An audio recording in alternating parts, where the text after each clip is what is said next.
नमस्कार, CV recipes या YouTube चॅनलमध्ये तुम्हा सर्वांचे पुन्हा एकदा मनापासून खूप खूप स्वागत आहे। आज आपण बनवणार आहोत एकदम चमचमीत अशी पीठ पेरून कांद्याची पात। तर व्हिडिओ शेवटपर्यंत नक्की बघा। तर बघा, इथे मी कांद्याची पात अशी कट करून एकदम अशी छान निसून घेतलेली आहे। तर आपल्याला हा कांद्याचा पुढचा भाग सुद्धा आपल्याला इथे भाजीमध्ये टाकायचा आहे। याची सुद्धा चव एकदम अशी छान लागते आणि आपल्याला ही कांद्याची पात चिरायच्या अगोदरच धुवून घ्यायची आहे। जर आपण कांद्याची पात चिरून जर धुतली तर त्या भाजीला अजिबात चव येत नाही। त्यामुळे ही कांद्याची पात कट करायच्या अगोदरच आपल्याला धुवून घ्यायची आहे आणि एकदम अशी बारीक बारीक आपल्याला कट करून घ्यायची आहे।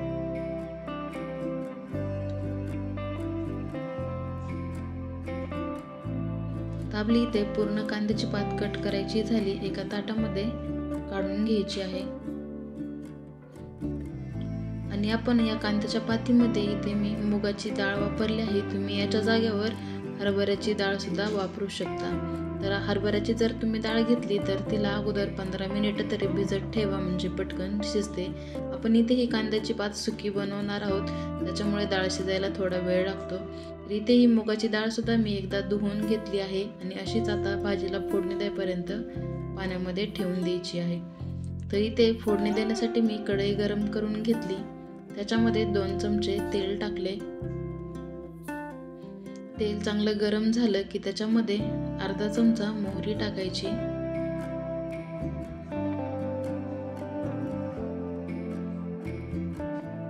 मोहरी छान अशी आपल्याला तडतडली की त्याच्यामध्ये जिरे टाकायचे। जिरे इथे मी अर्धा चमचा जिरे टाकले। लसणाची पेस्ट टाकली। लसणाची पेस्ट छान तेलामध्ये परतून घेतली। नंतर याच्यामध्ये या कांद्याच्या पातीमध्ये जे कोवळे कोवळे कांदे होते, समोरील पुढचा भाग तो मी इथे बारीक कट करून तेलामध्ये परतून घेतला आहे आणि याच्यामध्येच आता आपण ही कांद्याची पात टाकून घ्यायची। तेलामध्ये ही कांद्याची पात चांगली परतून घेतली ना, भाजीला एकदम अशी चांगली चव येते। त्याच्यामुळे याच्यामध्ये मसाले तिखट टाकण्याच्या अगोदर ही कांद्याची पात आपल्याला मीठ टाकून चांगली तेलामध्ये परतून घ्यायची आहे। आता लगेच आपल्याला आपण जी पाण्यामध्ये डाळ भिजत ठेवली होती ती पण लगेच याच्यामध्ये टाकून घ्यायची। याला चांगलं कांद्याच्या पातीमध्ये मिक्स करून घ्यायचे आणि आपल्याला लगेच इथे मीठ टाकायचं आहे, त्याच्यामुळे कांद्याच्या पातीमध्ये चांगलं असं मीठ मिक्स होतं। तर अर्धा चमचा चवीनुसार आपण याच्यामध्ये मीठ टाकायचे। पूर्ण साहित्य एकदा याच्यामध्ये मिक्स करून घ्यायचे।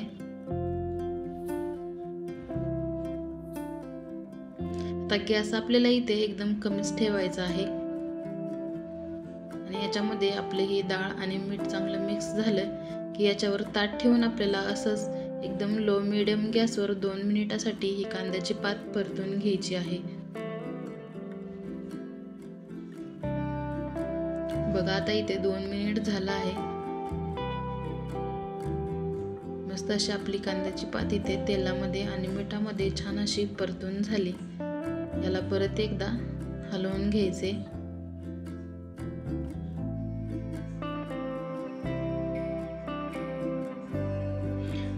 आता याच्यामध्ये आपल्याला तिखट टाकून घ्यायचं आहे। तर कांद्याच्या पातीला जास्त मसाले चांगले लागत नाहीत, तर इथे फक्त मी लाल तिखट अर्धा चमचा टाकले।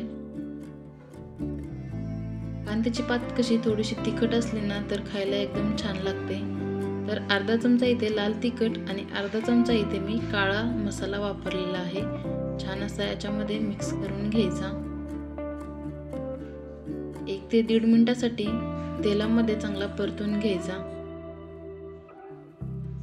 नंतर याच्यामध्ये आता आपण 1 चमचा बेसन पीठ घालायचं आहे। तुम्ही या पद्धतीने अशी पीठ पेरून कांद्याची पात जर बनवली नसेल तर एकदा नक्की बनवून खा। एकदम चवीला एकदम अशी अप्रतिम लागते। तुम्ही जर अशी एकदा कांद्याची पात जर बनवली ना तर परत परत अशीच बनवून खाल। नंतर याच्यामध्ये मी भाजलेला शेंगदाण्याचा कुटा 2 चमचे टाकला आहे।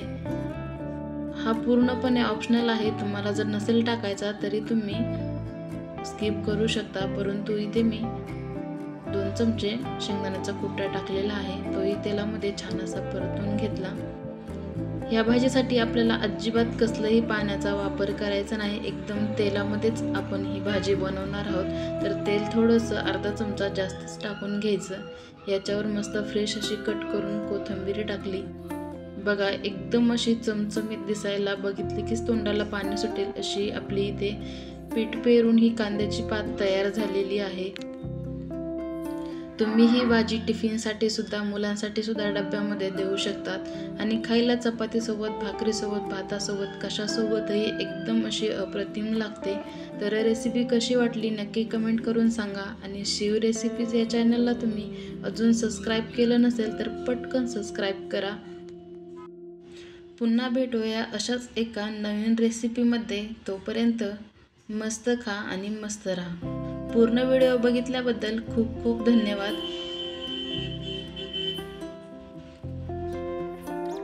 Thank you.